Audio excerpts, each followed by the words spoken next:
Nós estamos em novembro, mês da consciência negra, e não tinha como eu não vir falar com vocês sobre essa questão.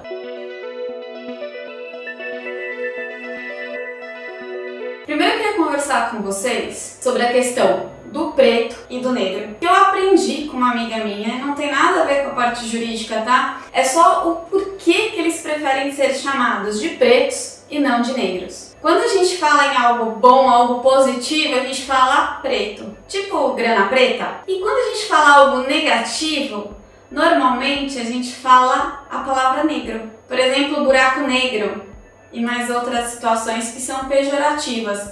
Então, nesse sentido, eles preferem ser chamados de pretos porque denota algo bom, tá? Então, esse é um primeiro ponto que eu gostaria de esclarecer, porque muitas vezes gera confusão e efetivamente na internet a gente não tem muita informação. Então, eu queria passar essa informação para vocês que foi de uma pessoa preta que conversou comigo. Segunda situação que todo mundo confunde, que é racismo com injúria racial. Porque muitas vezes a gente vê situações em que as pessoas desqualificam a situação de racismo e vira injúria racial. Então, o que é uma coisa e o que é outra? Apesar de estar na esfera criminal, porque as duas situações são crimes, tá? Eu vou explicar para vocês uma coisa e outra. A questão do racismo é um coletivo, é uma atitude racista, então é uma atitude contra todos os pretos. E já quando a gente fala de injúria racial, é uma atitude direta em relação àquela pessoa, é o indivíduo, tá? Então o que diferencia um e outro é coletivo e individual. E essas situações, além de serem crimes, tá? A gente tem uma outra situação que, trazendo para a esfera trabalhista, gera indenização. E ela pode ser essa indenização tanto por dano material, dano moral, desculpa, que seria uma situação em específico, e dano material eu vou até falar com vocês mais pra frente. Mas o dano moral em específico, porque foi uma atitude ali racista, um crime praticado de injúria racial naquele momento, ou são condutas reiteradas, daí, né, que é a situação de assédio em relação àquela pessoa. O que acontece muito, infelizmente ainda, é de que pessoas pretas não sobem de cargo. Elas não têm espaço para promoções em algumas empresas. Tem uma empresa que, se eu errar o nome em inglês, vocês me desculpem, tá? Que é a Abercrombie. Todo mundo já viu aqueles moletons e tudo mais. E tinham várias fotos de pessoas com pouca maquiagem, nenhuma maquiagem, de cabelos ao vento, correndo na praia, pessoas saradas, magras e tudo mais. Essa empresa teve um boom nos Estados Unidos e depois ela entrou em total decadência. Tem um documentário até na Netflix super bacana que fala sobre a ascensão e a decadência dessa empresa, tá?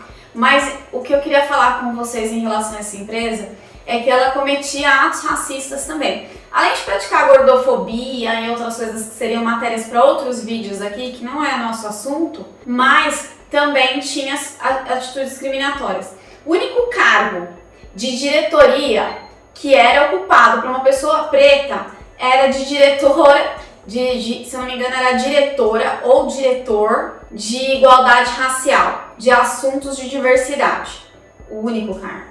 Todos os outros cargos de chefia, de gerência, eram ocupados por pessoas brancas. E, por incrível que pareça, tá? É uma empresa que até os anos 90, 2000 fazia super sucesso, né? E causa estranheza para algumas pessoas, para outras nem tanto, né? Principalmente para os pretos nem tanto, porque eles sofrem preconceito até hoje. E o que acontecia com esses vendedores que trabalhavam na empresa? Os vendedores ficavam mais pro fundo da loja e também tinham pessoas que cuidavam da limpeza, organização e tal, eram pessoas pretas.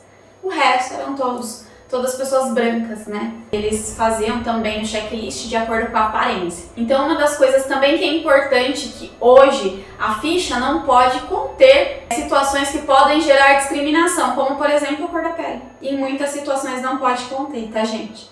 Então precisa tomar esse cuidado. Como vocês já entenderam, a conduta de assédio e a conduta de dano moral, a indenização, o que nós temos de dano material? Isso não é surpresa para ninguém que a mulher recebe menos do que o homem no mercado de trabalho. Os homens pretos recebem menos do que as mulheres brancas. E que, por sua vez, as mulheres pretas recebem menos que todo mundo nessa escala. Então, a equiparação salarial ou, às vezes, alguma situação que seja financeira degradante em relação ao outro do trabalho, ela também é uma atitude discriminatória e que gera indenização ali na parte material, uma equiparação salarial, alguma coisa nesse sentido. Então precisa tomar cuidado, precisa informar as pessoas da empresa, as políticas da empresa, né? Uma empresa inclusiva, uma empresa que não tenha situações discriminatórias, porque o Ministério Público do Trabalho tem atuado sim. O Ministério do Trabalho tem atuado e muito, tanto quanto a questão de assédio, tá, com pessoas pretas, com a questão de escravidão, principalmente de estrangeiros aqui no Brasil, que a gente tem muito caso de bolivianos, né, que trabalham em confecções e tal, e que também seria matéria para outros vídeos aí, mas em especial a gente precisa ficar atento, porque mesmo sendo 2022, ainda acontece discriminação, coisa que não deveria acontecer, né? Afinal, somos todos iguais.